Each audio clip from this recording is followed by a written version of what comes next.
저희 기도하고 시작하겠습니다.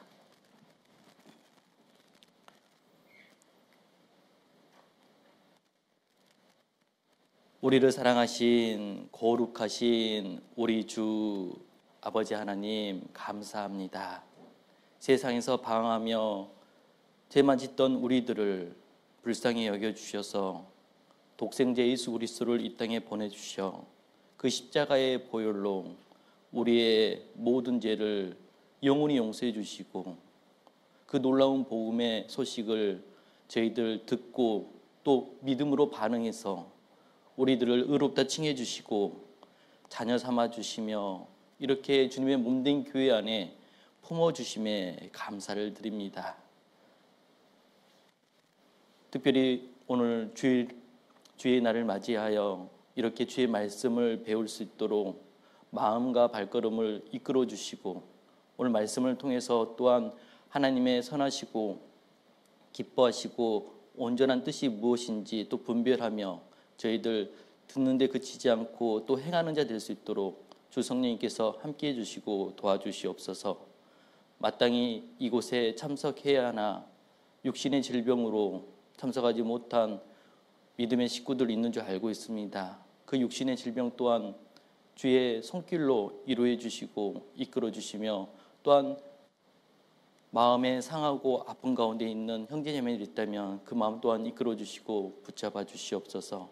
저희들 오늘 또 주의 말씀을 통해서 주님이 주시고자 하는 교훈 듣는 가운데 더욱더 주님 앞에 합당한 삶을 살 수 있도록 이끌어 주시고 보호해 주시옵소서.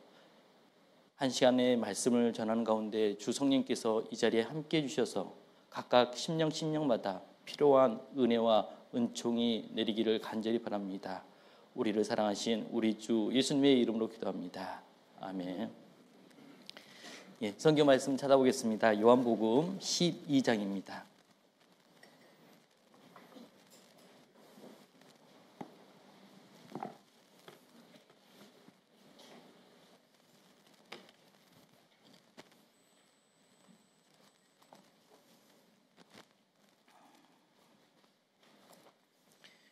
요한복음 12장 1절로부터 3절 말씀입니다.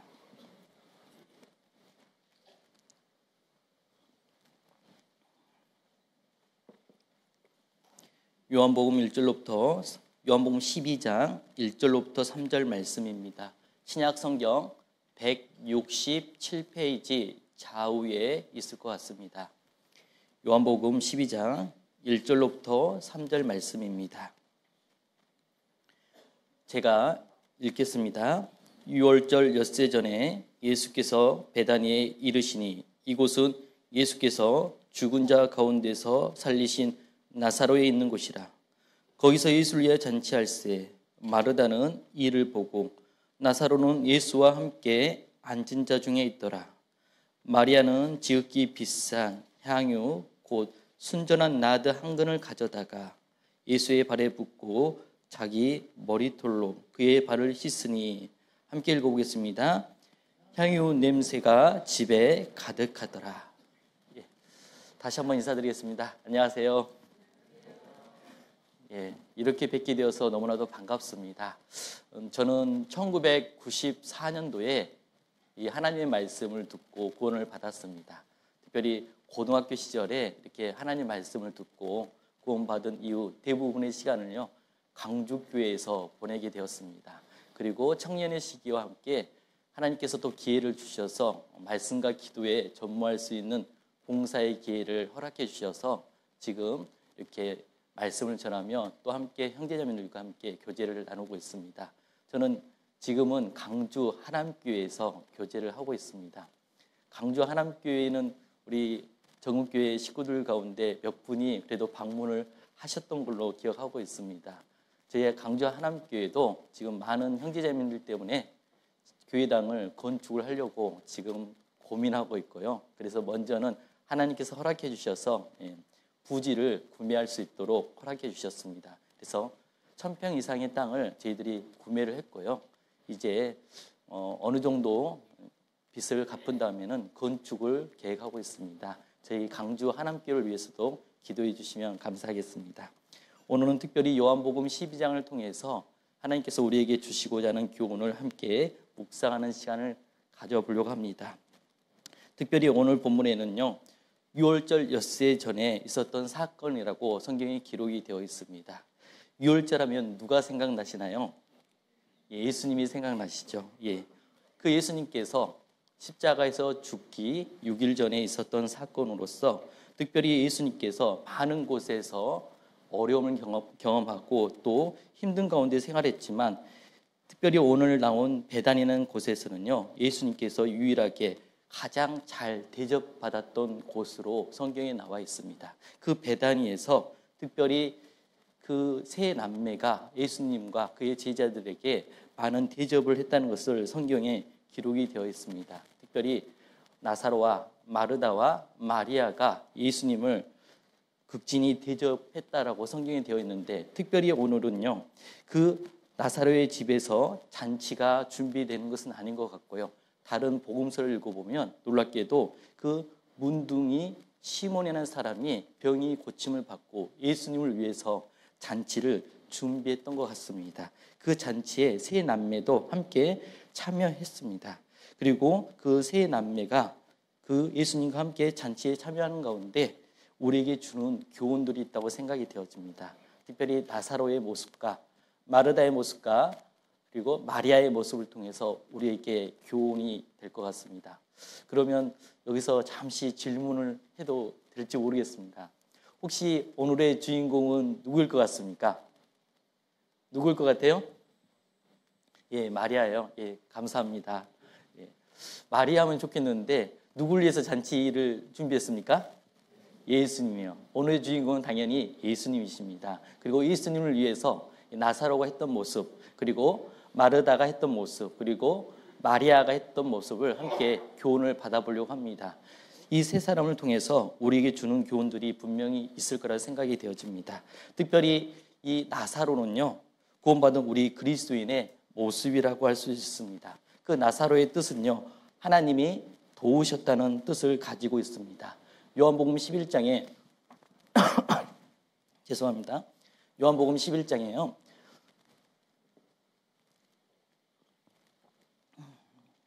요한복음 11장에 예수님께서 나사로가 죄송합니다. 요한복음 11장에 나사로가 병이 들었습니다. 그리고 병든 후에 죽음을 맞이했는데요. 그 죽음 맞은 그 나사로를 예수님께서 살리셨던 내용이 요한복음 11장에 기록이 되어 있습니다. 그 무덤 앞에 서 있던 예수님께서 무엇을 명령하셨냐? 돌을 옮겨 놓으라고 명령을 하셨습니다. 그리고 그 명령을 들은 후 돌을 옮긴 다음에 나사로야 나오너라 라고 외치셨어요. 그리고 그 나사로가 죽은 자 가운데서 다시 살아났습니다. 그 모습은 우리 구원받은 그리스도인의 모습이라고 할 수가 있습니다. 왜냐하면 우리가 또 구원받기 전에 무덤 속에 있는 자라고 할 수 있습니다. 죽은 자는 어떠한 반응도 보이지 않습니다. 그 맛있는 음식도요, 맛볼 수도 없고요. 그리고 또 말할 수도 없고 동시에 걸을 수도 없고 어떤 반응도 없습니다. 그처럼 우리는 하나님께 대하여 아무런 반응을 보이지 않았던 영적으로 다 죽은 자였다고 성경에 말씀하고 있습니다. 그렇기 때문에 하나님 말씀도 알아듣지 못하고 하나님께 기도하지도 못하고 그런 영적인 죽은 자였습니다. 그래서 고린도전서 15장 22절에는요. 아담 안에서 모든 사람이 죽은 것 같이라고 되어 있어요. 우리 아담 안에서 태어난 우리 모두는요. 다 죽은 자였습니다. 영적으로 다 죽은 자였어요. 성경에서 죽음은요. 분리를 이야기합니다. 하나님 앞에서 떠나 있다는 거죠. 그 떠나 있던 그 사람은 결국 영원한 지옥 형벌을 받게 됩니다. 그런데 허물과 죄로 죽었던 우리를요. 살리셨습니다. 어떻게 살렸습니까? 복음으로써 우리를 살려주셨잖아요. 나사로도 주님의 음성으로 살아났습니다. 우리도 주의 복음의 말씀을 듣고 살아났습니다. 우리 본문 잡아두시고 요한복음 5장 24절 25절 말씀을 찾아보겠습니다.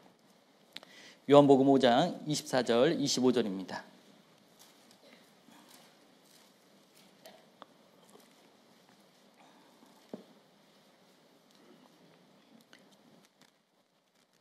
요한복음 5장 24절 25절입니다. 내가 진실로 진실로 너희에게 이르노니 내 말을 듣고 또 나 보내신 이를 믿는 자는 영생을 얻었고 심판에 이르지 아니하나니 사망에서 생명으로 옮겼느니라. 진실로 진실로 너희에게 이르노니 죽은 자들이 하나님의 아들의 음성을 들을 때가 오나니 곧 이때라. 함께 읽어보겠습니다. 듣는 자는 살아나리라. 예. 죽은 자들이 하나님의 아들의 음성을 들을 때가 오나니 곧 이때라. 듣는 자는 어떻게 된다고요? 살아납니다. 나사로도 주님의 음성을 듣고 살아났던 것처럼요, 우리도 복음의 말씀을 듣고 새 생명을 얻었다라고 말씀하고 있습니다. 우리는 다 영적으로 죽은 자였습니다. 어제까지 우리 초등부 친구들과 함께 복음을 전했습니다. 그 아이들이 그 복음의 말씀을 듣고 그 죄 용서함을 받는 모습을 봤습니다. 어떻게 죄 용서를 받습니까? 다름 아니라 예수님께서 십자가에서 죽으시면서 그 십자가에서 마지막 했던 말씀이 무슨 말씀이에요? 다 이루었답니다. 얼마큼 다 이루었을까요? 얼마큼 죄를 용서받았을까요? 다합니다. 그래서 염소와 송아지의 피로 아니하고 오직 누구 피입니까? 자기 피입니다. 예수님 피로 영원한 속죄를 이루셨다고 말씀하시는 거예요. 이루사라고 말씀하시잖아요. 그래서 우리 죄가 영원히 용서되었습니다. 그 기쁜 소식, 그 복음의 말씀을 듣고 우리도 새 생명을 얻게 되었습니다. 그래서 구약 성경에는 그 우리 죄가 영원히 용서되었다는 것을 계속 반복해서 말씀을 하고 있습니다. 그리고 히브리서 10장에도 보면 또 저희 죄와 저희 불법을 누가요? 내가 하나님께서 다시 기억지 아니하시라고 약속을 해주셨어요. 그거 믿어야 돼요? 믿어야 돼요? 믿어야 되는 겁니다. 맞습니다. 그렇게 우리는 기쁜 소식, 복음의 말씀을 듣고 우리 죄가 영원히 용서되었다는 것을 알게 되었습니다. 그 복음의 말씀을 믿는 사람들이 이제 새 생명을 얻게 되고 또 영생을 얻게 되고 그런 가운데서 이제 새로운 삶을 살게 되는 겁니다. 그것처럼요, 나사로도 주님의 음성을 듣고 그 무덤 속에서 나사로야 나오너라는 그 음성을 듣고 살아났던 것처럼 우리도 복음의 말씀을 듣고 새 생명을 얻게 되었습니다. 그 나사로를 보면 우리 구원받은 그리스도인의 모습이라 할 수 있습니다. 그렇다면 우리가 생각해야 될 것은 왜 예수님은 나사로를 살려주셨을까요? 왜 죽은 자 가운데서 다시 살아나게 했을까요? 왜 그랬을까요? 가끔 베다니에서 예수님께서 식사 대접을 받아가지고 그거 갚으려고 살려주셨을까요? 그랬을 것 같습니까? 아닙니다. 왜 예수님은 나사로를 살려주셨을까요? 우리 요한복음 11장 좀 넘겨보면요, 왜 살려주셨는지가 나와 있습니다. 11장 5절입니다.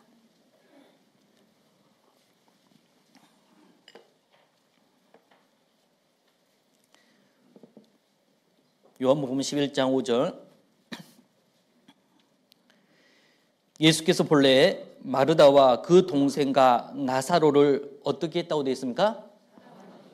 사랑하시더니, 사랑했기 때문에 죽은 지 나흘 된 나사로를 살려주셨습니다. 왜 우리를 구원해 주셨어요? 사랑했기 때문에 우리를 구원해 준 겁니다. 우리 요한복음 3장 16절 말씀 잘 알고 계실 거라고 생각이 되어집니다. 하나님이 세상을 이처럼 사랑하사 독생자를 주셨으니 라고 분명히 말씀하셨습니다. 하나님이 무엇을 사랑했다고요? 세상. 이 세상을 어떻게 생각해야 될까요? 이 지구덩이를 사랑했다는 말일까요? 아닙니다. 세상, 우리, 모두 이런 말들은요, 나로 바꾸면 돼요. 하나님께서 나를 이처럼 사랑하사 외아들을 우리에게 주셨습니다. 그 외아들이 십자가에서 대신 죽어주심으로 말미암아 우리 죄가 용서가 된 겁니다. 사랑했기 때문에 그런 거예요. 그 멸망받을 수밖에 없었던 우리가요, 하나님께서 사랑해 주셔서 독생자 예수 그리스도를 보내주셨습니다. 그리고 우리를 구원해 주신 거예요. 나사로도요, 예수님께서 사랑하셨습니다. 그래서 살려주셨던 겁니다. 그 사랑을 깨달은 나사로는 반응이 있어야 되겠잖아요. 어떤 반응이 있는지 우리에게 주는 교훈이 있다고 생각이 되어집니다. 그렇다면 살아난 나사로는요, 지금 무엇을 하고 있는지 우리에게 교훈이 됩니다. 지금 살아난 나사로는 무엇을 하고 있을까요? 그 잔치집에서 무엇을 하고 있는지 다시 우리 요한복음 12장 2절 말씀에 1절 2절 말씀을 읽어보면서 발견했으면 좋겠습니다. 유월절 엿새 전에 예수께서 베다니에 이르시니 이곳은 예수께서 죽은 자 가운데서 살리신 나사로에 있는 곳이라. 거기서 예수를 위하여 잔치할세 마르다는 이를 보고, 함께 읽어보겠습니다. 나사로는 예수와 함께 앉은 자 중에 있더라. 예, 살아난 나사로는 누구와 함께 했습니까? 예수님과 함께 했습니다. 그 이 모습은요, 우리가 장차 미래에 하나님 나라에서 하나님과 함께 또 주님과 함께 보좌에 앉을 예표로 이미 말씀하고 있습니다. 요한계시록 4장에 보면요, 그 보좌에 앉아 계신 주님께서 24장로들과 함께 앉아 있는 모습이 기록이 되어 있습니다. 24장로는요, 신구약 성도의 대표라고 할 수 있습니다. 우리도 앞으로 미래에 천국에서 주님의 보좌 옆에 앉게 될 것을 말씀을 하고 있습니다. 미래에만 그렇게 예수님과 함께 앉아 있을까요? 현재도 우리는 누가 함께 있어야 될 것 같습니까? 예수님과 함께 있어야 됩니다. 나를 살려주신 예수님과 함께 있어야 되는 것이 당연한 겁니다. 문제는 무엇이냐면요, 2000년 전에 이 땅에 오신 그 예수님은요, 육체를 입고 있기 때문에 당연히 예수님과 함께 있을 수 있습니다. 그런데 그 예수님이요, 십자가에서 죽으시고 그 다음에 부활하신 다음에 하나님 우편에 승천해 계십니다. 그럼 그 승천하신 예수님과 어떻게 함께 할 수 있을까요? 그것이 문제입니다. 우리도 예수님과 함께 하고 싶어요, 함께 있고 싶어요 라고 이야기할 수 있잖아요. 그런데 그 예수님과 어떻게 함께 할 수 있을까요? 감사하게도요, 승천하시고 난 다음에 오순절날 성령이 임하셨고요, 그때부터 교회가 탄생하게 되었습니다. 그리고 교회의 머리로 누가 계시냐? 예수님이 계신 겁니다. 그 예수님께서 교회의 머리로 계신 거예요. 교회는 주님의 몸된 교회라고 이야기합니다. 다시 쉽게 말하면요, 이 자리에 누가 계신다는 말일까요? 예수님이 계신다는 말씀이에요. 예수님이 이 자리에 여러분과 함께 있는 겁니다. 교회 가운데 주님은 계시는 겁니다. 그렇다면 우리는 누구와 함께 있어야 되냐? 주님과 함께 교회 가운데 거해야 되는 겁니다. 분명히 나를 살려주신 그 예수님, 나에게 새 생명을 주신 예수님은요, 왜 살려주셨냐? 데살로니가전서 5장 10절에는요, 예수께서 우리를 위하여 죽으사 우리로 하여금 깨든지 자든지 자기와 함께 살게 하려 하셨느니라 라고 말씀하셨어요. 함께하고자 우리에게, 나에게 생명을 주시는 겁니다. 나와 함께 하기를 원하시는 겁니다. 왜? 사랑하는 사람은 어떻게 해요? 함께 하고 싶은 마음이 있어요, 없어요? 있습니다. 함께 하고 싶은 마음이 있어요. 그래서 우리를 구원해 주시고 주님의 몸된 교회 안에 우리를 두시고 우리와 함께 하기를 원하십니다. 사랑하는 사람은 함께 있기를 바라잖아요. 그러죠? 예, 저도 어떤 사람이 저와 저희 집을 방문했습니다. 그래서 그날 점심을 먹고요, 또 저녁까지 같이 먹었어요. 그런데 집에 안 돌아간 겁니다. 그리고 그 다음날 아침에 또다시 밥을 해주더라고요, 저한테요. 그리고 또 집 청소도 다 하더라고요. 그렇게 한 달이 지났고요, 2달이 지나고 1년이 지나고 10년이 지나고 지금 몇 년 지났는지 모르겠습니다.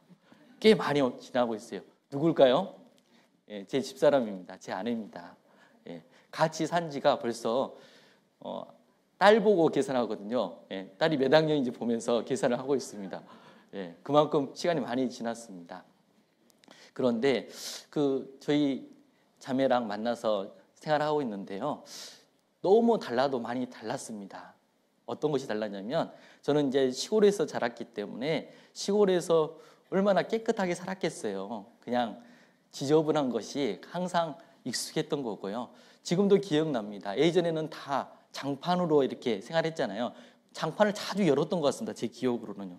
그런 장판 열어보면 오만 가지의 벌레들이 같이 있습니다. 그렇죠? 그런 벌레를 보면서 왜 열었는지 지금도 생각해 보면 가끔 그 장판을 열면 동전들이 있었어요. 그 동전 찾으려고 그렇게 열었던 것 같습니다. 그런데 그렇게 뭐 자연스럽게 생각했던 제가요, 어느 날 저희 집사람을 만나서요, 결혼을 했는데 갑자기 온 집안이 무너질 정도로 고함을 질렀습니다. 깜짝 놀랐어요. 무슨 일이 났는가? 혹시 그릇을 깼는가? 이제 그런 걱정을 했는데 바퀴벌레 한 마리 나왔다고요. 바퀴벌레 한 마리 나왔다고 그렇게 놀라면서 호들갑을 떨더라고요. 제가 그랬죠. 그냥 잡았습니다. 그리고 버렸어요. 그 자연스러운 겁니다. 저한테는 뭐 그렇게 뭐 어려운 것도 아닙니다. 뭐 예전부터 그렇게 벌레랑 함께 살았던 그런 것들이 기억이 많이 나기 때문에 쉽지 뭐 어려운 것은 아닙니다. 그런데 저희 집사람은요, 자신은 서울에서 태어났다고 항상 저한테 이야기합니다. 나는 서울 사람이라고. 네, 그러면서 이렇게 이야기합니다. 자기는 깨끗하게 살아야 된다고 항상 이야기를 해요. 아니 그냥 같이 그냥 지저분하면 지저분한 데 살고 그러면 되는데 왜 굳이 그렇게 깔끔을 떨까? 그렇게 느꼈어요. 그렇게 시간이 흐르다 보니까요, 저도 조금씩 깨끗해지고 있습니다. 함께 있다 보니까요, 변화가 되고 있는 거예요. 우리가 함께 있게 되면요, 또 사랑하는 사람과 함께 있게 되면 어떻게 해요? 닮아갑니다. 닮아갈 수밖에 없어요. 저랑 제 자매랑 같이 있으면요, 동글동글하다고 합니다. 다. 예, 굴러다닌다고 이야기를 해요. 그만큼 닮아간 것이 사실인 것 같습니다. 우리도 주님과 함께 교제 가운데 1개월 있고 1년 있고 5년 있고 그러면 시간이 지나면 지날수록 누구를 닮아야 될 것 같습니까? 예수님을 닮아야 돼요. 예수님을 닮아가는 것이 마땅합니다. 우리가 함께 있는 것은요, 그렇게 변화가 있다는 것을 이야기하고 있습니다. 우리는요, 구원받은 이후 주님의 몸된 교회 안에서 거하는 가운데 우리의 변화된 모습이 있어야 되는 것이 마땅하다고 생각이 되어집니다. 그렇게 변화가 되다 보면요, 무슨 일을 할 수 있냐? 놀랍게도요, 그 나사로가 어떤 일을 했냐면요, 증인의 역할을 했습니다. 그 잔치집에서 단지 나사로는 2절에 보면요, 예수와 함께 앉은 자 중에 있더라라고 말씀하셨잖아요. 그 앉은 자 중에 있었던, 예수님과 함께 있었던 그 나사로는요, 무엇을 하고 있냐? 많은 사람들에게 예수님을 증거하고 있습니다. 며칠 전날에요, 원래 나사로는 병들어서 무덤에 묻혀있던 사람이었습니다. 당연히 많은 사람들이 나사로의 장례식에 참여했잖아요. 그런데 놀랍게도 나사로가요, 예수님의 말씀을 듣고 죽은 지 나흘 된 후에, 나흘이 지났는데도 불구하고 다시 살아났습니다. 그리고 지금 누구 하고 있어요? 예수님과 함께 있습니다. 많은 사람들은요, 그 잔치집에 누구 보려고 왔을까요? 누구 보려고 왔을까요? 예수님 보러 오셨을까요? 먼저는 정말 죽었던 나사로가 살아난지 확인해 보려고 왔을 거라 생각이 되어집니다. 어쩌면 나사로는요, 자신이 가장 많은 말을 하고 싶은 마음이 있었을 거예요.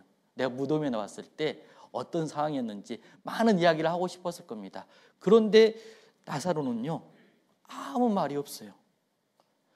마리아나 또 마르다나 다 말이 기록이 되어 있습니다. 그런데 나사로는요, 어느 성경에 보든지 그의 말이 기록되어 있지 않습니다. 그는 단지 누구와 함께 있는 거예요? 예수님과 함께 앉은 자 중에 있는 겁니다. 그러면서 증인의 역할을 해주고 있어요. 나를 살려주신 분이 누구라고요? 여기 계신 예수님이라는 것을 지금 증거해주고 있습니다. 우리는요, 다 예수 그리스도를 증거해야 될 사람들입니다. 그래서 고린도후서 4장 5절 말씀에 우리가 우리를 전파한 것이 아니요 오직 그리스도 예수의 주 되신 것과 주인 되신 겁니다. 그리고 예수를 위하여 너희의 종된 것을 전파함이라 라고 말씀하셨어요. 우리는요, 우리를 증거하는 것이 아닙니다. 누굴 증거해야 돼요? 예수님을 증거해야 되는 거예요. 그렇게 증거하기 위해서는 우리가 반드시 있어야 할 곳이 있는 겁니다. 주님이 함께 있는 교회 가운데 거하는 가운데서 우리는 예수님을 증거해야 되는 것이 마땅하다고 생각이 되어집니다. 우리는 예수님과 함께 있어야 됩니다. 교회 가운데 함께 있어야 돼요. 그렇게 교회 가운데 거하는 가운데 예수 그리스도를 증거해야 됩니다.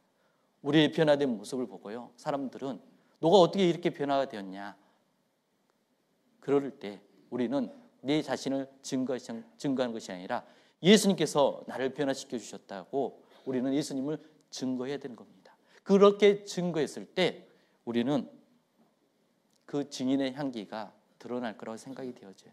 특별히 오늘 예수님이 한 잔치집에 있습니다. 그 잔치집에 나사로는요, 무엇을 하고 있냐면 증인의 향기를 내뿜고 있는 겁니다. 나에게 새 생명을 주시고 나에게 소망을 주시고 나에게 희망을 주셨던 그 예수님께서, 나를 살려주셨던 예수님이 내 옆에 계신다고 그 증인의 향기를 내뿜고 있는 겁니다. 우리 요한복음 12장에 보면 11절 말씀에 이렇게 되어 있습니다. 요한복음 12장 11절, 나사로 가닥에, 요한복음 12장 11절입니다. 나사로 가닥에 많은 유대인들이 가서, 함께 읽을까요? 예수를 믿음이로라. 예. 많은 유대인들이 예수를 믿게 되었습니다. 예수님을 믿게 되었어요. 누구 때문에요?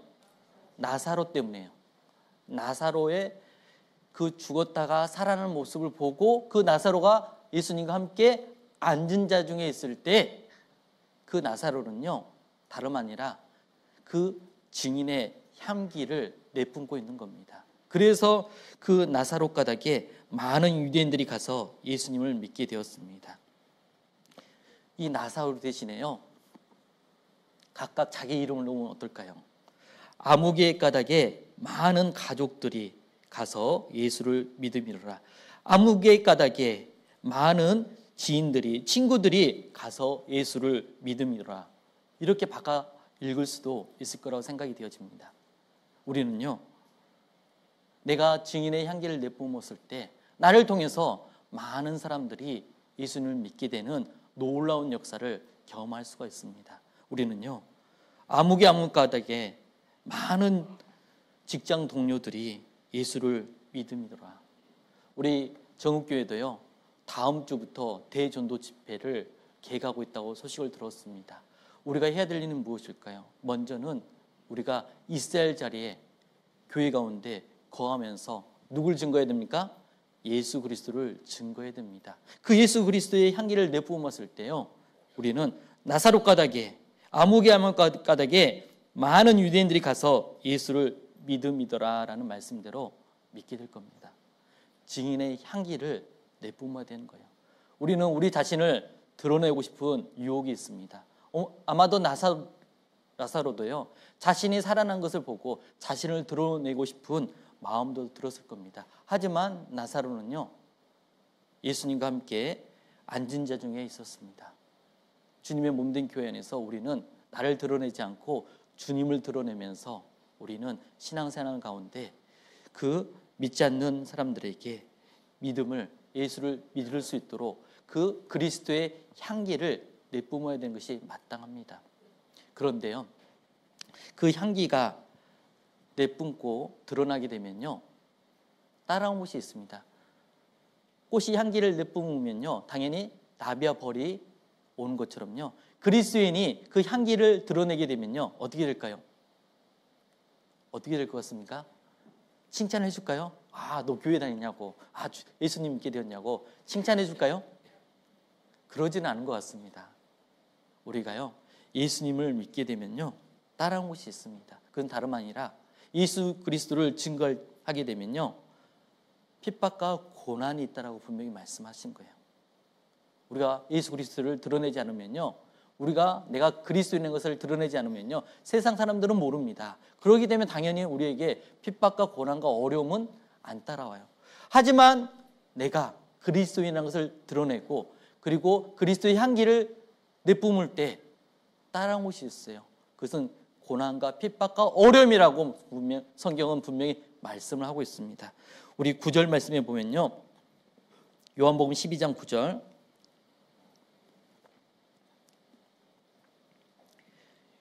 유대인의 큰 무리가 예수께서 여기 계신 줄을 알고 오니 이는 예수만 위함이 아니요 죽은 자 가운데 살리신 나사로도 보려 함이로라. 대제사장들이 함께 읽어보겠습니다. 나사로까지 죽이려고 모의하니. 예. 많은 무리들은 예수만 보러 온 것이 아니라 나사로도 보러 왔습니다. 왜? 당연히 죽었던 사람이 살아났다는 소식 들으니까 신기하잖아요. 놀랍잖아요. 그래서 예수님을 나사로를 보러 왔습니다. 그래서 나사로까지 대제사장들은 어떻게 한다고요?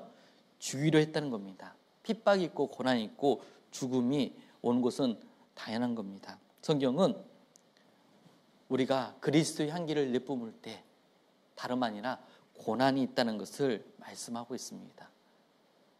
우리는 가끔은 내가 그리스도의 향기를 내뿜게 되면, 그리고 증인의 향기를 드러내게 되면요, 어떤 생각하냐면 그래도 칭찬도 있고 그리고 나를 그래도 인정해 줄 거라 생각하는데 생각하는 거와 다르게 핍박과 고난이 찾아옵니다. 그래서 요한복음 잘 읽어보면요, 15장에 보면 우리가 잘 알고 있는 포도나무 가지 비유가 있습니다. 그 포도나무 가지 비유에서 가장 핵심적으로 말씀하신 것은 무슨 말씀이냐? 내가 일러준 말로 이미 깨끗하였으니 내 안에 거하라는 말씀입니다. 그런데 이 말씀은요, 놀랍게도 예수님이 십자가에 죽기 마지막 부분에 제자들에게 당부했던 말씀이에요. 예수님께서는 많은 말씀을 할 수 있는데 이 죽음을 앞에 두고 이 말씀을 제자들에게 했을까? 그리고 이 요한복음과 요한 1서, 2서, 3서, 요한계시록은요, 사도 요한이 인생의 거의 말년에 기록한 성경이라고 대부분 이야기를 합니다. 그 마지막 말년에 이 요한복음을 기록하고 요한 1서, 2서, 3서와 요한계시록을 기록했을까? 특별히 요한복음의 그 15장이에요. 그 십자가 앞에, 죽음을 앞에 둔 그 예수님께서 왜 제자들에게 이 말씀을 했는지 사도 요한은 처음에는 이해를 못했을 겁니다. 그런데 오랜 세월, 시간이 보다 보니까요, 그의 신앙의 연수가 쌓이다 보니까요, 예수님의 말씀이 너무나도 진리라는 것을 알게 되었습니다. 한때 주님을 위해서 살겠다던 사람들 가운데는요, 예수님을 배반하고 또 세상이 좋아서 세상으로 나갔던 많은 사람들이 있었던 것 같습니다. 저도 1994년도에 하나님의 말씀을 들었습니다. 고등학교 시절이었는데 그때 함께 교제했던 형제자매들이 정말 많이 있었습니다. 정말 많이 있었어요. 형제들보다 솔직히 자매님들이 훨씬 많이 했습니다. 형제들 한 10명 정도 있었는데, 또래 형제들이요. 그런데 그 당시 자매들만 40여 명이었어요. 근데 그렇게 함께 교제했던 형제자매들 가운데 교제에 남아있는 형제자매들이 얼마 있을까? 아쉽게도요, 또 많이 세상을 향해 나아가는 모습을 발견하게 되었습니다. 우리는요, 내가 일러준 말로 이미 깨끗하였으니 내 안에 거하는 것이라 라고 이야기하잖아요. 거하는 것이 쉽지 않다는 것을 알게 됩니다. 그리고 그 거하는 가운데 핍박과 고난도 있다라고 말씀하시는 거예요. 우리 요한복음 15장 18절 말씀입니다.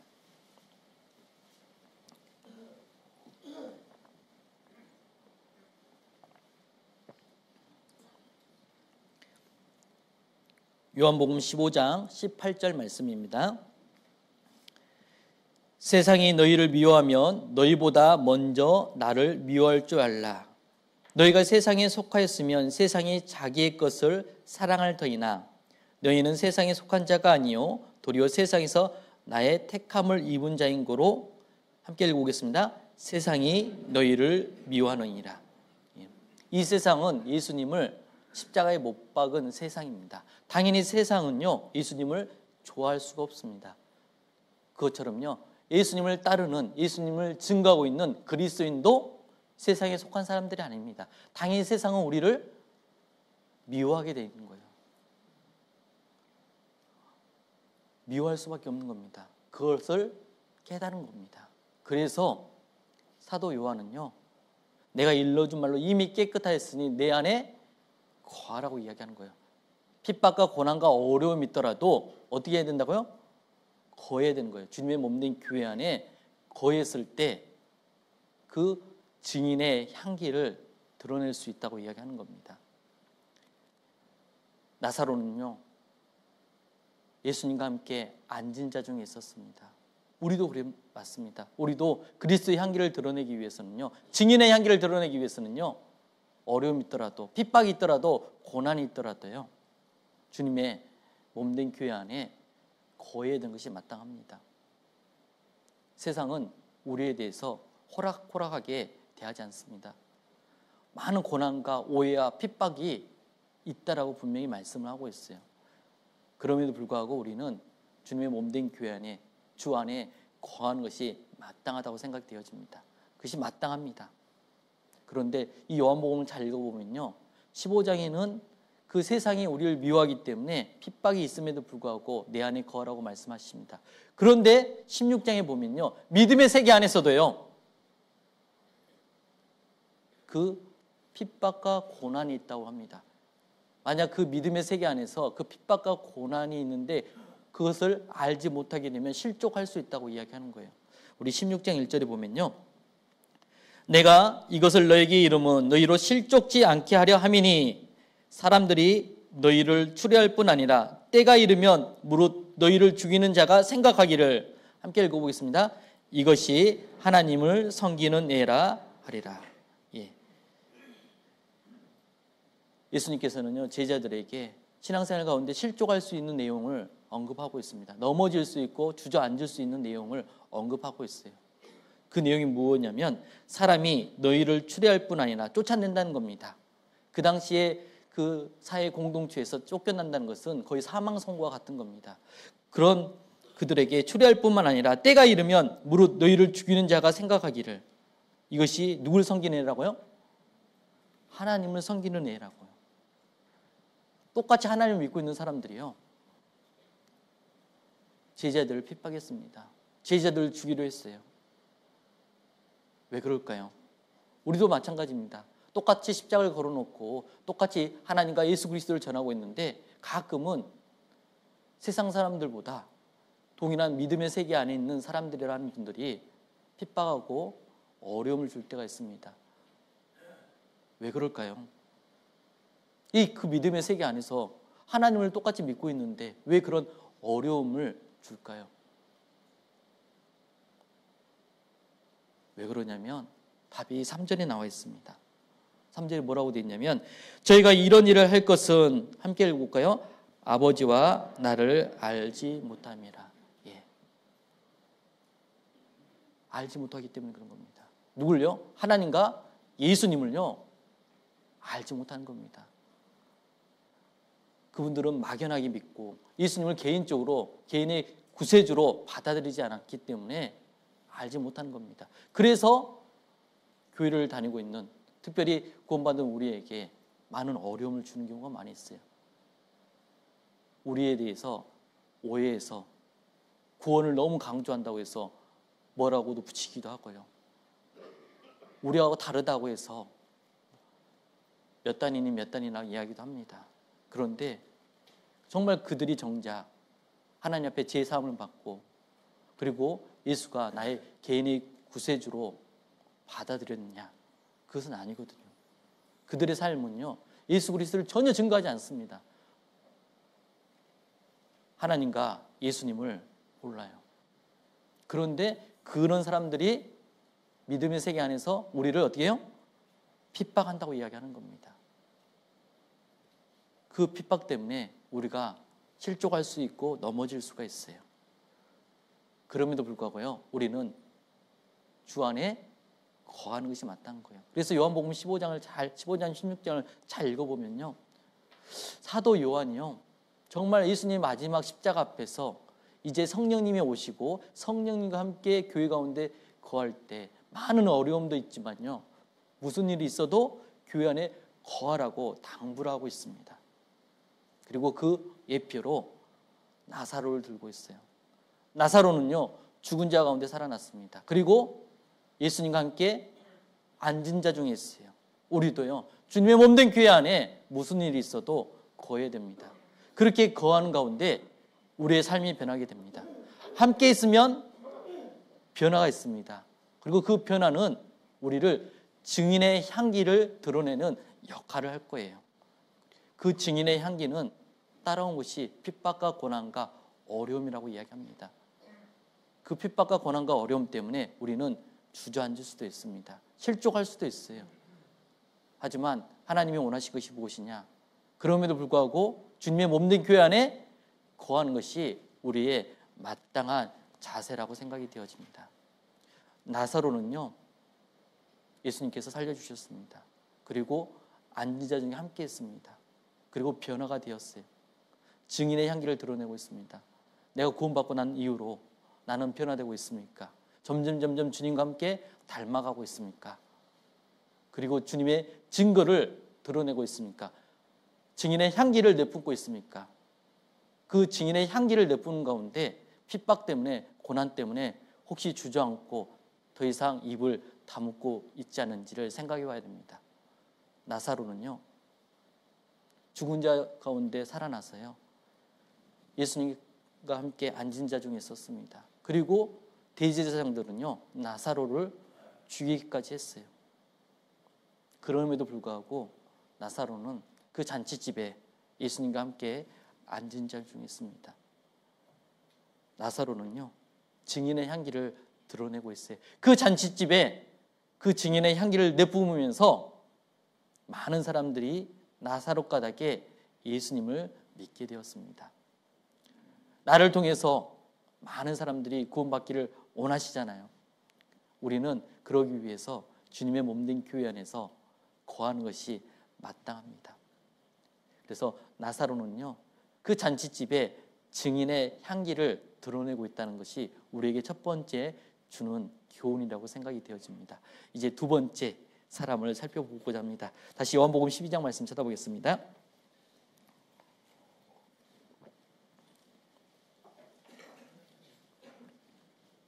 1절, 2절 말씀입니다.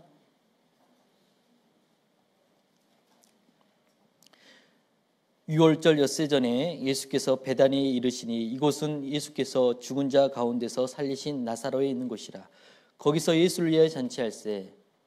함께 읽어보겠습니다. 마르다는 이를 보고 나사로는 예수와 함께 앉은 자 중에 있더라. 마르다는 무엇을 하고 있습니까? 일을 하고 있네요. 마르다는 성격이 아주 활발한 성격의 소유자라고 성경을 여러 군데를 보면 알 수가 있습니다. 아주 활발하고 적극적이며 항상 일을 자주 많이 했던 것 같아요. 그에 반해서 마리아, 그의 동생인 마리아는요, 침착하고 조용한 성품의 소유자였습니다. 그래서 구약 성경에 보면요, 그 리브가의 뱃속에서 쌍둥이가 태어났잖아요. 누가 태어났습니까? 에서와 야곱이 태어났던 것처럼, 너무 달랐던 것처럼요, 그 마르다와 마리아는요 전혀 다른 모습이었습니다. 특별히 그 마르다의 성품을 잘 알 수 있는 성경이 누가복음 10장이에요.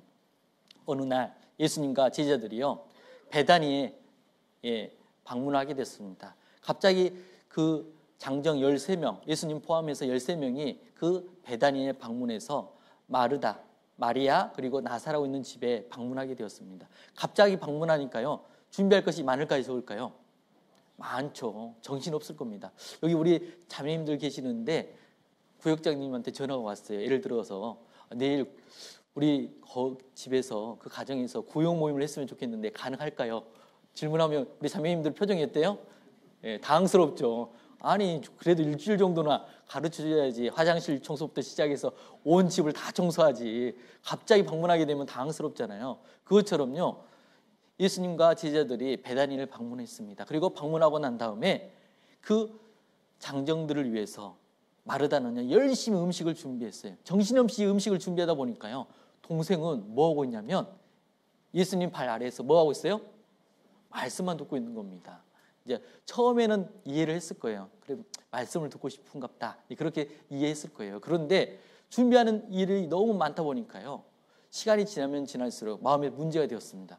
적당히 듣고 빨리 와서 힘든데 도와줘야지, 손 좀 넣어줘야지, 그런 생각하고 있는데 전혀 움직일 생각을 하지 않는 겁니다. 그래서 예수님께 마르다가 이야기를 합니다. 뭐라고 이야기하냐? 동생이 저 좀 도와줄 수 있도록 그 예수님께서 좀 이야기 좀 해달라고 이야기를 한 겁니다. 예수님의 반응은 어땠을까요? 당연히 우리 같으면 그래, 말씀 잘 들었으니까 이제 가서 손 좀 넣어주고 힘든 거 좀 도와줘라. 그렇게 이야기할 수 있잖아요. 그런데 예수님은 그렇게 말씀하지 않으셨습니다. 우리 누가복음 10장에 보면 우리 찾아보겠습니다. 누가복음 10장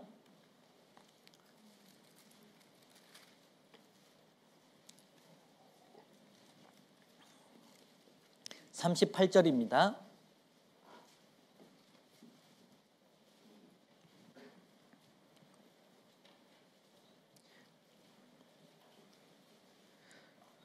누가복음 10장 38절 신약성경 110페이지 좌우에 있을 것 같습니다. 누가복음 10장 38절 저희가 길을 갈 때에 예수께서 한 촌에 들어가심에 마르다라 이름하는 한 여자가 자기 집으로 영접하더라. 그에게 마리아라 하는 동생이 있어 주의 발 아래 앉아 그의 말씀을 듣더니 마르다는 준비하는 일이 많아 마음이 분주한지라. 예수께 나와 가로되 주여 내 동생이 나 혼자 일하게 두는 것을 생각지 아니하시나이까. 저를 명하사 나를 도와주라 하소서. 주께서 대답하여 가라사대 함께 읽어보겠습니다. 마르다야 마르다야 내가 많은 일로 염려하고 근심하나 그러나 몇 가지만 하든지 혹 한 가지만이라도 족하니라. 마리아는 이 좋은 편을 택하였으니 빼앗기지 아니하리라 하시니라. 예. 그 예수님께 40절에 보면요. 마르다는요. 예수님께 나아가서 주여 내 동생이 혼자 일하게 두는 것을 생각지 아니하시니까 저를 명하사 나를 도와주라 하소서라고 예수님께 나아가 부탁을 합니다. 그 부탁을 들었던 예수님께서는요. 그 마르다의 생각하는 것과 전혀 다른 반응을 보이시는 거예요. 어떤 반응이냐? 마르다야 마르다야 내가 많은 일로 염려하고 근심하나. 근심할 수밖에 없죠. 갑자기 제자들과 함께 방문했으니까 준비할 일이 얼마나 많겠어요. 집에 많은 사람들이 초대되면요 정신없을 겁니다. 분주할 수밖에 없겠죠. 그런데 예수님께서는 뭐라고 말씀하시냐? 그러나 몇 가지만 하든지 혹 한 가지만 해도 족하니라. 이게 무슨 말일까요? 예, 너 지금 반찬 10가지 하려고 지금 고민하고 있는데 그럴 필요 없단다. 그냥 김치하고 콩나물만 딱 주면 만족한다. 예, 그 말씀 아니에요. 그 말씀 아닙니다. 그렇게 이해하면 안 되는 거예요. 그 말씀이 아니라요. 이 말씀은 너가 많은 일로 염려하고 근심하나 그런데 정말 중요한 한 가지를 빼먹고 있다고 이야기하는 거예요. 그 한 가지가 뭐냐면 자기 영혼을 돌아보는 거예요. 그 일을 빼먹고 있으니까. 그런데 마리아는 이 좋은 편을 택했다라고 칭찬하고 있는 겁니다. 이 말 들었던 마르다 마음이 편했을까요? 불편했을까요? 네, 불편했겠죠. 아니 누구 때문에 이렇게 고생하고 있어요? 예수님 때문에 고생하고 있잖아요.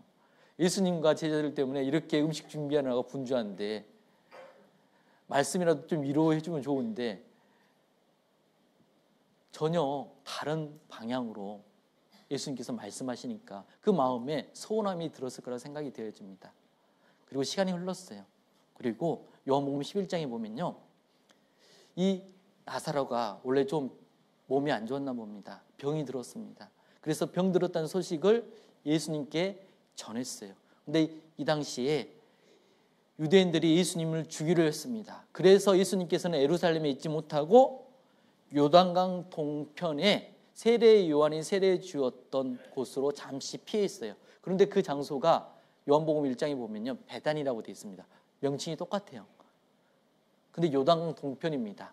그러니까 예수님이 활동했던 지역은 대부분 요단강 서편이 예루살렘과 베다니가 있는 곳. 그곳에서 활동했었는데 예수님이 잠시 피해서 멀리 동편으로 이동해 있었습니다. 그런데 이제 마르다와 마리아는요. 사람을 보냈습니다.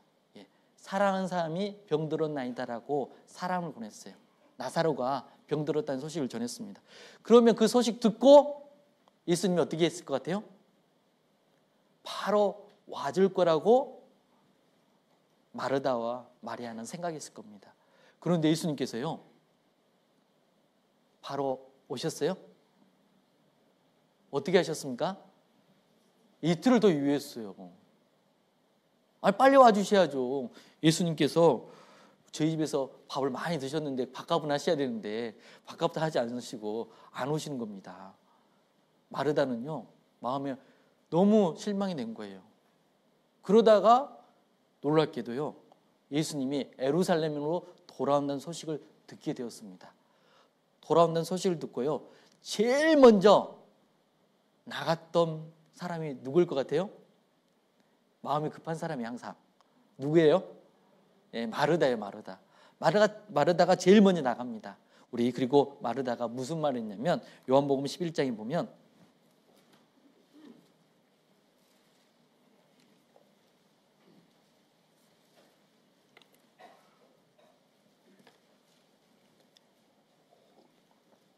(11장) 19절입니다. 요한복음 11장 19절.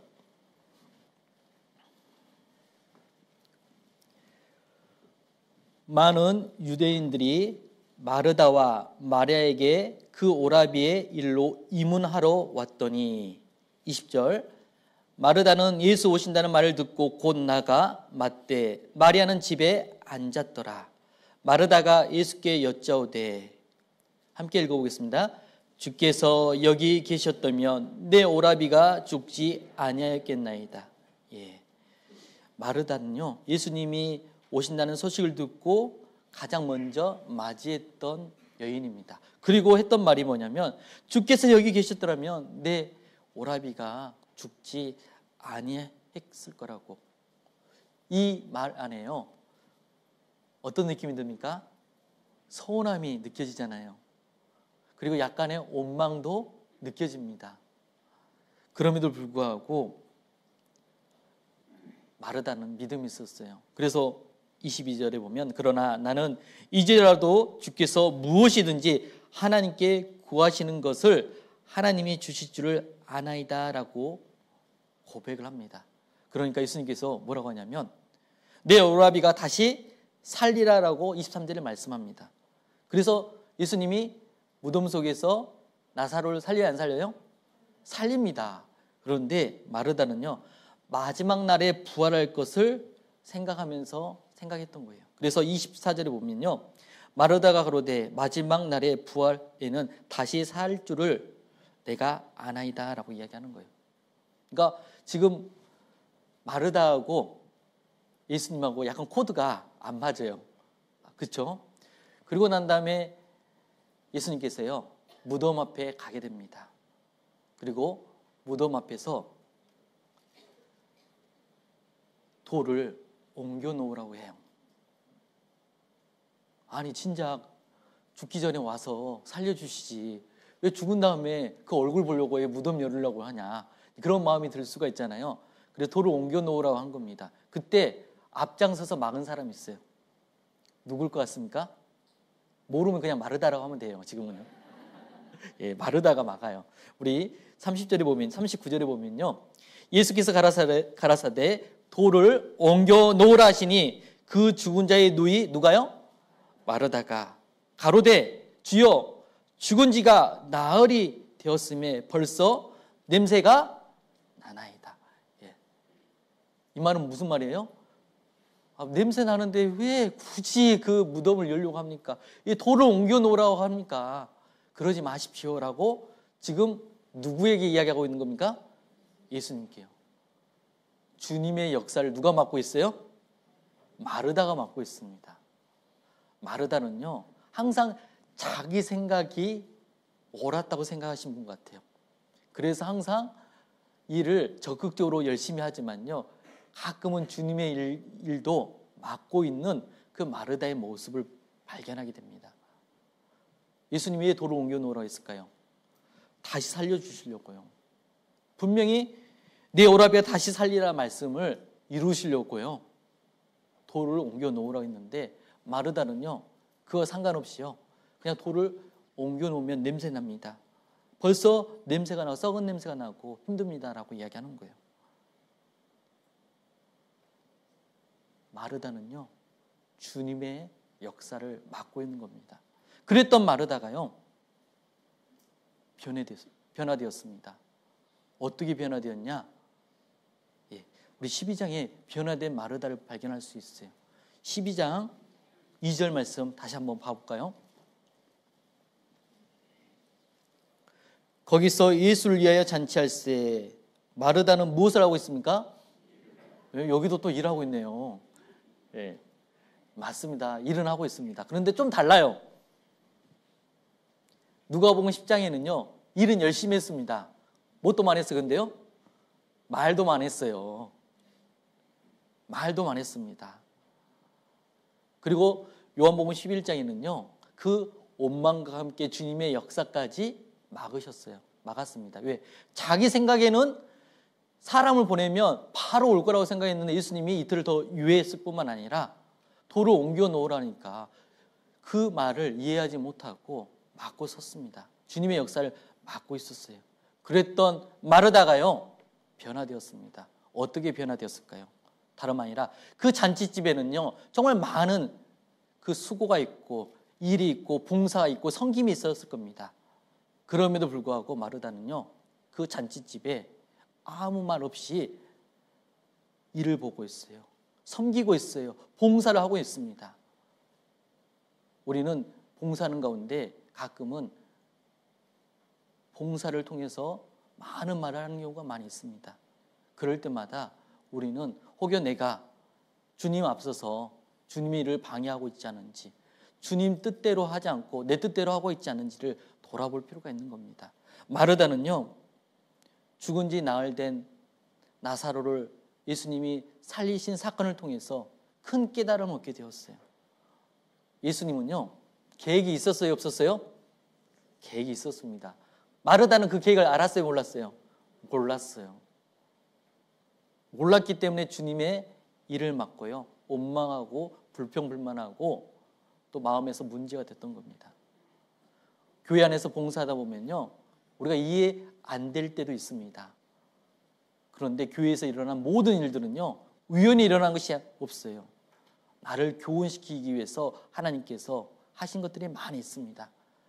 그때 우리가 조심해야 될 것은 정말 마르다 같은 변화되기 전의 모습의 마르다 같은 모습을 가질 수가 있어요. 원래 앞장서서 많은 봉사를 하신 분들이 실수할 수 있는 것이 뭐냐면 판단하고 원망하고 불평불만하고 그리고 주님의 일까지 막을 수 있다는 것을 우리는 생각해야 됩니다. 마르다는 놀랍게도 그렇게 예수님의 계획하심을 깨닫는 이후부터는요 이제는 묵묵히 그 잔치집에서 섬기고 있는 겁니다. 봉사를 하고 있는 거예요. 일을 하고 있는 겁니다. 혹여 나의 삶이 변화되기 전에 마르다 같은 모습을 갖고 있지 않는지를 생각해 봐야 돼요. 앞장서서 일하다 보면요 가끔은 우리가 하나님보다 더 앞서서 행동할 때가 있습니다. 하나님의 계획한 바가 있고 주님의 시간표가 있는데 그 시간표보다 내가 알아서 하고 싶어하는 그런 마음들이 있는 거예요. 내 생각대로 내 뜻대로 안 되면요 가끔은 마음에 서운함이 생기고 불편함이 생기는 경우들이 있습니다. 성경을 잘 살펴보면 구약 성경에 보면 이스라엘 민족들은요 애굽에서 출애굽한 다음에요 광야에서 40년 동안 생활을 했습니다. 장정 60만 명이 나왔어요. 그런데 그 장정 60만 명이 다 쓰러졌습니다. 왜 쓰러진지 아십니까? 우상 숭배하는 사람도 있었고요 간음한 사람도 있었고요 하나님을 시험한 사람들도 있었습니다. 그런데 그것보다요 하나님을 원망하다가 쓰러진 사람들이 훨씬 많습니다. 우리 고린도전서 한번 찾아보겠습니다.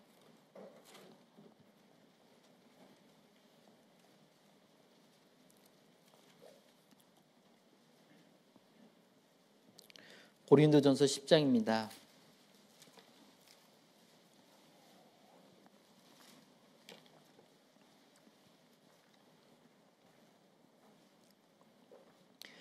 고린도전서 10장 7절 말씀입니다.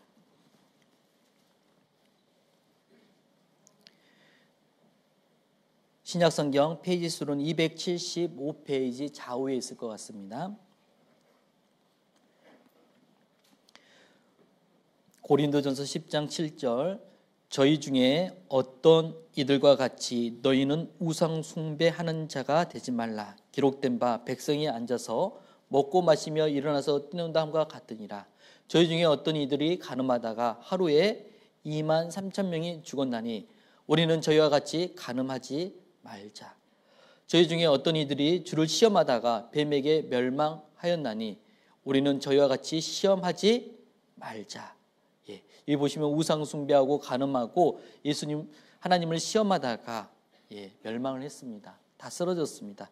그런데 10절에 보면요, 저희 중에 어떤 이들이 함께 읽어볼까요? 원망하다가 멸망시키는 자에게 멸망하였나니 너희는 저희와 같이 원망하지 말라. 이 세상에 살면서 우리는요, 직장 생활을 하거든 무슨 일을 하든 가끔 원망을 하게 됩니다. 불평불만을 가질 수가 있어요. 그러잖아요. 그런데 교회 안에서 또 하나님이 함께하는 그 곳에서 우리가 조심해야 될 것이 무엇이냐면 불평불만은 정말 하나님이 싫어한다고 분명히 말씀하고 있습니다. 저희 중에 어떤 이들이 원망하다가 멸망시키는 자에게 멸망하였나니 너희는 저희와 같이 원망하지 말라라고 되어 있어요. 간음하다가 하루에 2만 3천 명이 죽었고요. 또 그 다음에도 죽어서 2만 4천 명이 죽었습니다. 대부분 죽은 숫자들이 장정 60만 명보다는 비교할 수 없을 정도입니다. 그런데 대부분은 원망하고 불평불만을 하다가 죽음을 맞이하게 되었어요. 성경 빌립보서에 보면 너희 안에 행하신 이는 누구라고 됐어요? 너희 안에 행하신 이는 하나님이시니라고 빌립보서에 나와 있어요. 2장에 보면요. 우리 안에 행하신 분이 누구라고요? 하나님이십니다. 그러면 우리 안에서 진행되는 모든 것들은 하나님의 계획하신 바가 있고 뜻하신 바가 반드시 있는 겁니다. 그런데 우리는 가끔 내가 이해하지 못하고 내가 내 생각으로는 이거 틀릴 것 같다고 생각하는 가운데 우리는 쉽게 원망하고 불평불만하고 문제를 일으킬 수가 있는 겁니다. 우리 빌립보서 2장 말씀 찾아볼게요. 2장 13절 14절입니다.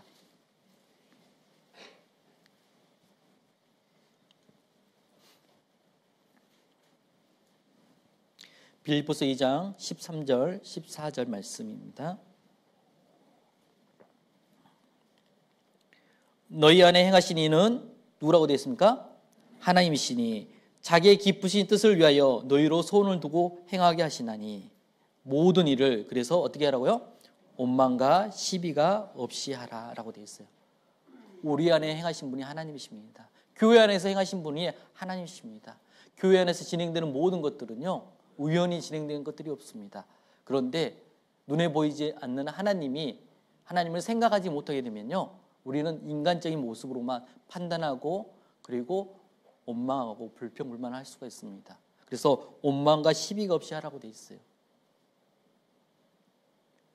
생각해 보면요, 우리가 정말 조심해야 될 것이 뭐냐면 이 원망이 세상에서는 큰 죄가 아니더라도요, 교회 안에서는 아주 큰 죄라는 것을 말씀하고 있습니다.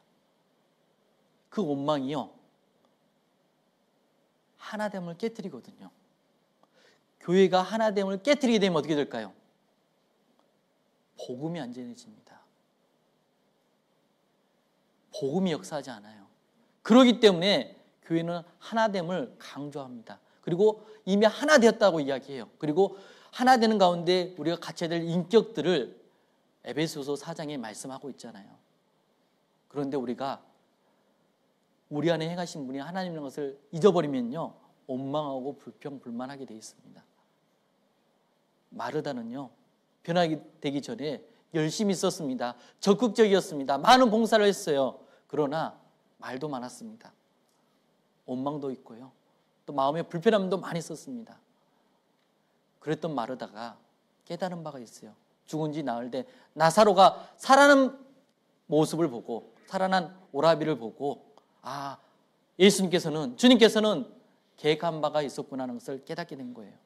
그래서 그는 입을 다물고요, 그 잔치집에 많은 봉사가 있음에도 불구하고 묵묵히 일을 보고 있었던 겁니다. 우리도 변화된 마르다의 모습을 가져야 될 거라고 생각이 되어집니다. 교회 안에는요, 많은 봉사가 있습니다. 많은 해야 될 일들이 있어요. 이제 대전도 집회가 눈앞에 다가오고 있잖아요. 대전도 집회 때 그냥 모든 것이 진행된 것은 아닙니다. 식사 준비하시는 우리 주방에서 수고하시는 형제 자매들도 있을 거고, 자매님도 계실 거고요. 또 안내하시는 우리 형제님도 계실 거고요. 또 말씀 앞으로 이끌기 위해서 많은 분들의 수고가 있을 겁니다. 그런 많은 수고 가운데 우리는 하나됨을 유지해야 되고, 동시에 그 가운데 많은 봉사를 해야 되는 겁니다. 보이는 곳, 보이지 않는 곳에서 봉사를 해야 됩니다. 그러면서 내가 혹시 하나된 것을 깨트리고 있지 않은지를 생각하면서 조심해야 될 거라 생각이 되어져요. 우리는 변화된 마르다의 모습을 생각했으면 좋겠습니다. 가끔 원망이나 불평이 생길 때 저는 이 말씀을 항상 생각합니다. 야고보서 4장이거든요. 야고보서 4장에 보면요,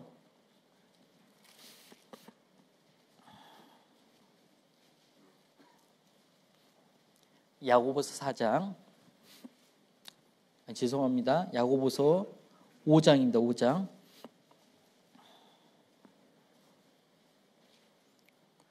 (9절입니다)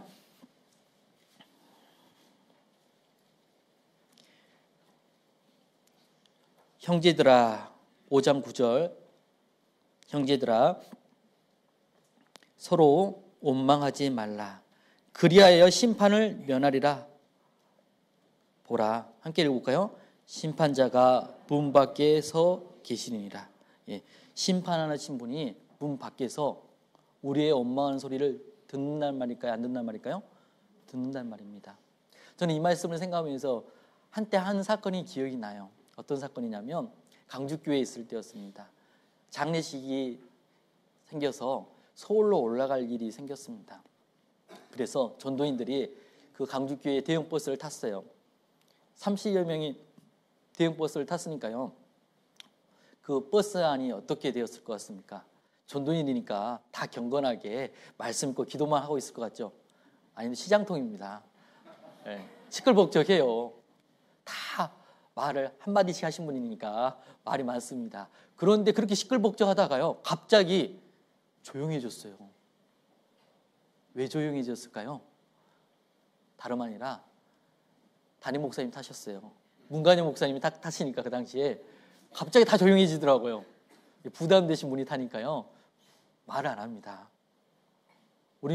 저는 그때 그 순간을 생각하면서 그렇게 부담된 담임 목사님이 타니까 아무 말도 안 했던 것처럼요, 하나님이 항상 문 밖에서 내 소리를 듣고 있다면요, 우리는 함부로 원망하는 소리, 불평의 소리, 서운한 마음을 드러낼 수 있을까요? 그럴 수 없습니다. 그러기 위해서 우리는 이 말씀을 정말 생각해 봐야 돼요. 형제들아, 서로 원망하지 말라. 그리하여야 심판을 면하리라. 보라, 심판자가 문 밖에서 계신다라고 말씀하셔요. 그러면서 우리가 갖춰야 될 인격 중에 하나가 오래 참음이라고 이야기하는 거예요. 마음에 안 들 때가 있습니다. 힘들 때가 있어요. 사람인지라 생각이 많이 올라올 수가 있잖아요. 그럴 때일수록 참고 인내할 필요가 있어요. 그래서 10절에 보면 형제들아, 주의 이름으로 말한 선지자들로 고난과 무엇에 본을 삼으라고요? 오래 참음에 본을 삼으라.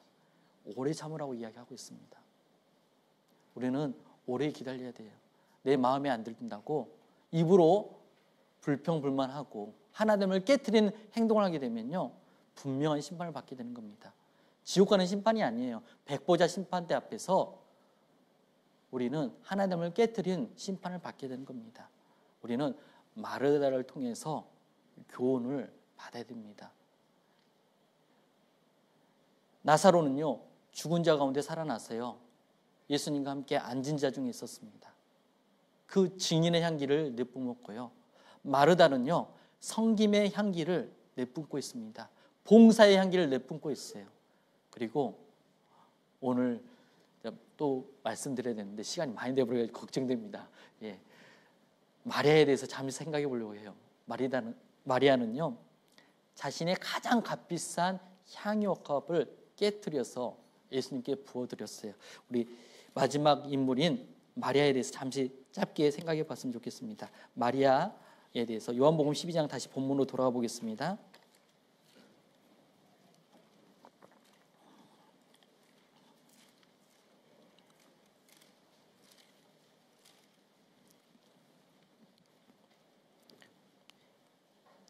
요한복음 12장 2절 거기서 예수를 위해 잔치할새 마르다는 이를 보고 나사로는 예수와 함께 앉은 자 중에 있더라. 마리아는 지극히 비싼 향유 곧 순전한 나드 한 근을 가져다가 예수의 발에 붓고 자기 머리털로 그의 발을 씻으니 향유 냄새가 집에 가득하더라. 이 잔치집에 그 옥합 가장 값비싼 향유 옥합을 깨뜨려서 그 잔치집에 향유 냄새가 가득 차게 했던 여인이 마리아였습니다. 그 마리아, 그는요 가장 값비싼 향유 옥합을 깨뜨려서 예수님께 부어드렸던 여인입니다.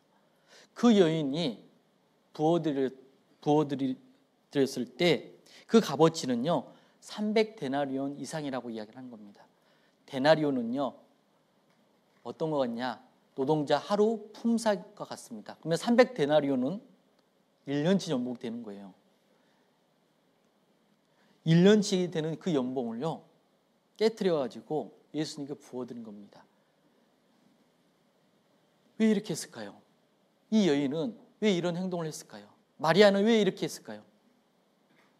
마리아는요 그 행동을 보고 예수님이 누굴 위해서 이렇게 했는지가 나와 있습니다.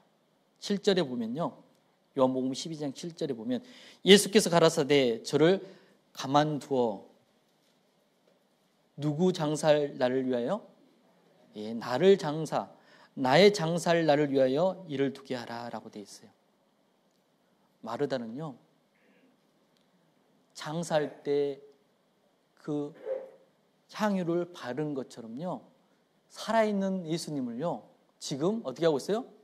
향유 옥합을 깨뜨려서 향유를 바르고 있습니다. 그것도 가장 비싼 나드 향으로 순전한 나드 향을 가지고 바르고 있어요. 예수님은 지금 살아있는데 장사를 위해서 바르고 있다는 겁니다.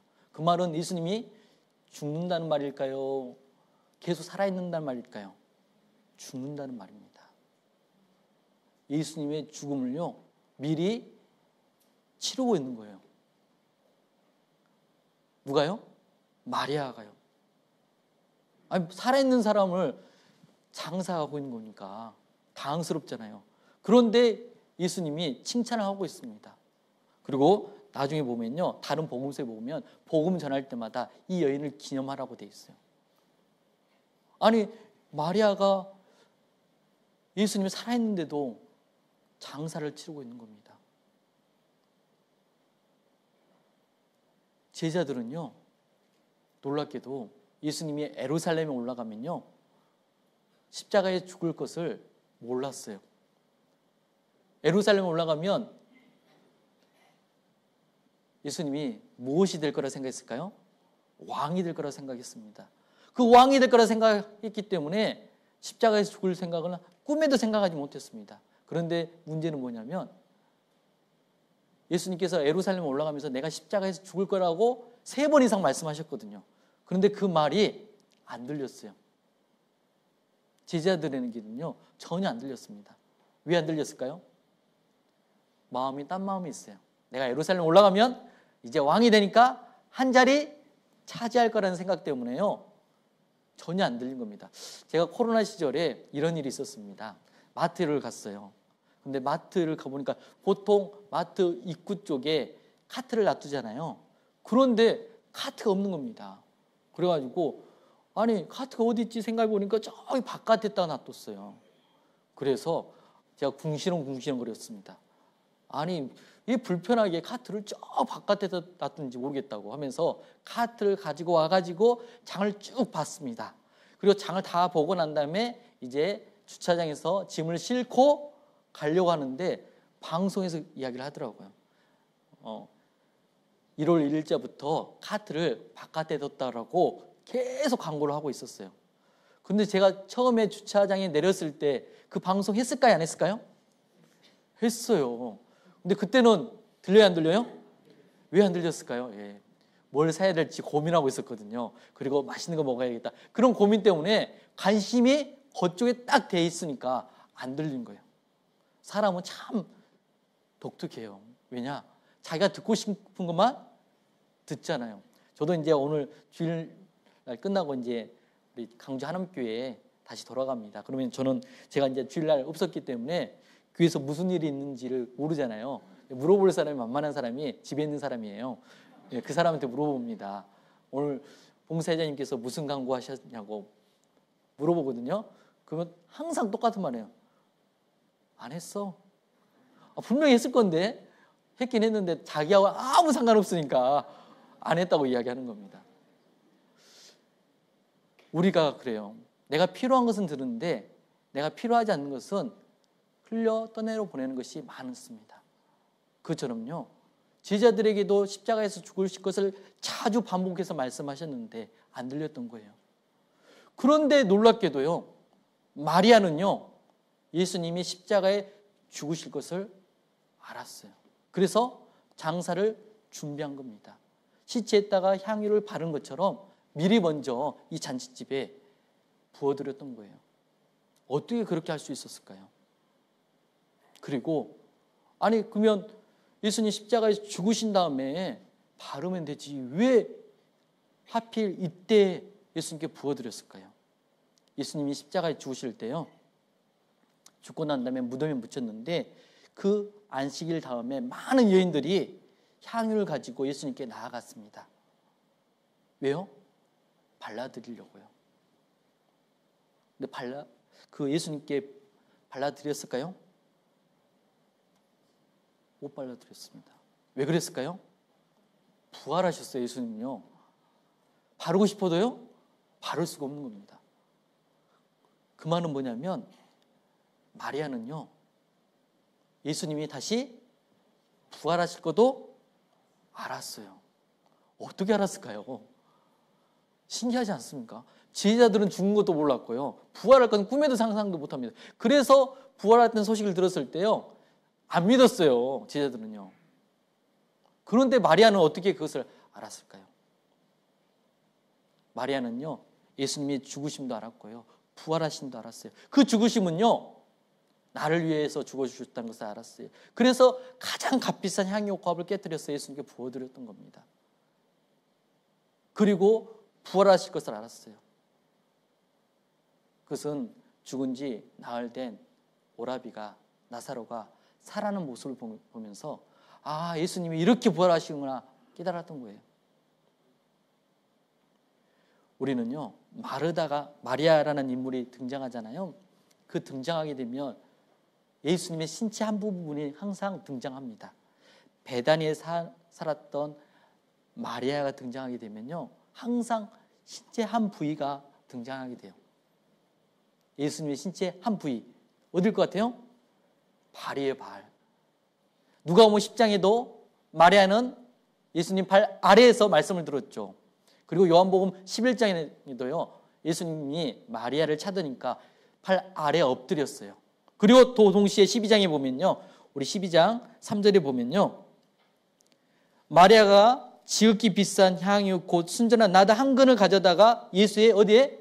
발에 부었어요. 그녀는 항상 예수님 발 아래에서 주님의 말씀에 귀 기울였기 때문에 놀라운 비밀을 깨닫게 된 겁니다. 말씀을 가까이 한 사람이 하나님의 마음을 알고요. 하나님께 헌신할 수 있고요. 하나님께 희생할 수가 있는 겁니다. 우리 정읍교회 형제자매님들도요. 예수님 발 아래에 있었으면 좋겠습니다. 그런데 예수님이 몸이 없는데요. 지금 하나님 우편에 계십니다. 그런데 말씀이 육신이 된 분이 예수님이시잖아요.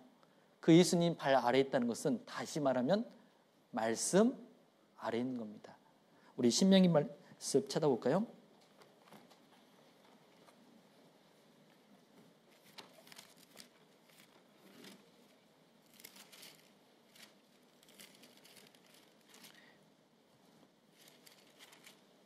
신명기 33장입니다.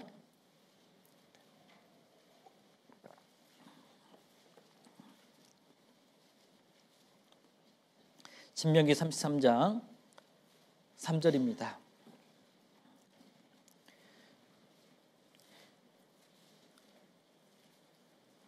여호와께서 백성을 사랑하시나니 모든 성도가 그 수중에 있으며, 신명기 33장 3절, 구약성경 316페이지 정도 됩니다. 여호와께서 백성을 사랑하시나니 모든 성도가 그 수중에 있으며, 함께 읽어보겠습니다. 주의 발 아래에 앉아서 주의 말씀을 받는도다. 이스라엘 백성들이 주의 발 아래에 앉아서 주의 말씀을 받았던 것처럼요, 우리 각자도요, 주의 말씀을 발 아래에서 받아야 되는 겁니다. 겸손하기 때문에 하나님 말씀을 순전히 받을 수가 있는 겁니다. 우리가요, 주의 발 아래에서 매일매일 주의 말씀을 받게 되면요, 마리아처럼요, 자신의 가장 값비싼 향유 옥합을 깨트릴 수가 있습니다. 그 향유는요, 옥합은요, 깨트려야 드릴 수 있는 거예요. 우리는요, 육신이라는 아주 질기고 질긴 육체를 가지고 있습니다. 웬만하면 안 깨지거든요. 그런데 말씀이 들어가면요, 놀랍게도요, 그 말씀이 역사에서 이 강한 육신을요, 깨트립니다. 그리고 주님께 헌신하게 되고 주님께 드려질 수가 있는 거예요. 그래서 우리가요, 항상 주의 말씀을 가까이 했을 때 주의 놀라운 비밀을 깨닫고, 그리고 가장 값비싼 향유옥합을 깨트려 드릴 수가 있는 겁니다. 마리아는요, 그 헌신의 향기를 내뿜고 있는 겁니다. 어떻게 해요? 말씀을 가까이 해서요. 우리 정읍교회 형제자매님들도요, 올 2024년 정말 주님의 발 아래에서 주의 말씀을요, 귀담아 들은 가운데 정말 하나님께 이 나의 강한 육신을 깨트려가면서 헌신하는 정읍교회가 되었으면 좋겠습니다. 오늘 새 인물에 대해서 살펴봤어요. 그 잔치집에, 예수님을 위한 잔치집은 교회의 모습이에요.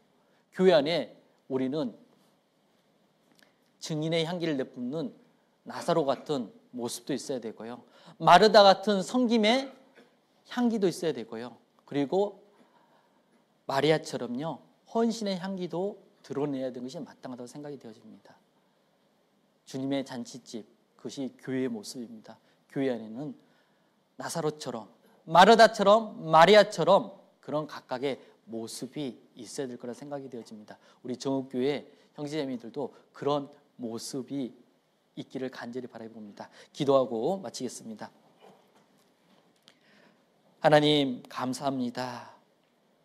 오늘 주의 날에 주의 말씀을 듣고자 정읍 지역에 흩어져 있는 우리 믿음의 식구들 또 한자리에 불러주셔서 주의 말씀을 통해서 교훈을 받았습니다.